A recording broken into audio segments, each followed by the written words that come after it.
আসসালামু আলাইকুম ওরহমতুল্লাহি ওবারাকাতু। আমার প্রাণ প্রিয় দর্শক মণ্ডলী, আপনারা কেমন আছেন? আলহামদুলিল্লাহ, আল্লাহর রহমতে আমিও ভালো আছি। আমি আপনাদের সম্মুখে অত্যন্ত পরীক্ষিত একটি কোরআনি আমল নিয়ে উপস্থিত হয়েছি। যদি আপনারা এই আমল ফলো করতে পারেন, ইনশাআল্লাহ আপনাদের যদি কোনো আয় উপার্জনের তেমন কোনো ব্যবস্থা না থাকে, কিংবা আপনি তার জন্য চিন্তিত হয়ে পড়েন, আল্লাহ রব্বুল আলামিন আপনি যদি আমার বলা এই আমল ফলো করতে পারেন, ব্যবস্থা করে দেবে।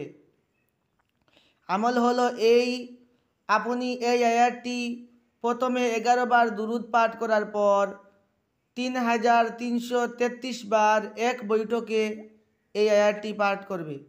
এরপরে আপনি আবার 11 বার দুরুদ পড়ে আল্লাহর কাছে মোনাজাত করবে, রব্বুল আলামিন আমার কোনো আয় উপার্জনের ব্যবস্থা নেই, আল্লাহ আমি চাকরির জন্য চিন্তিত হয়ে পড়েছি, কোনো চাকরি পাচ্ছি না, যেদিকে যাচ্ছি তারা ঘুষ চাচ্ছে, রব্বুল আলামিন আপনি আমার ব্যবস্থা করে দিন। ইনশাআল্লাহ আপনার যদি কোনো চাকরিরও ব্যবস্থা না হয়, কিংবা আপনি জীবিকা নির্বাহন করবেন, কিংবা তো আপনার পরিবার চালাবেন, আপনি এমন চিন্তিত হয়ে পড়েছেন, আপনি টেনশনে জর্জরিত হয়ে গেছেন, আপনি আপনার পরিবার চালানোর জন্য আপনি কোনো আয় উপার্জনের ব্যবস্থা পাচ্ছেন না, রব্বুল আলামিন ব্যবস্থা করে দেবে। আয়াতটি হলো এই: আল্লাহু লাতীফুম বিইবাদিহি ইয়ারযুকু মান ইয়াশাউ ওয়া হুয়াল কাউইয়্যুল আযীজ।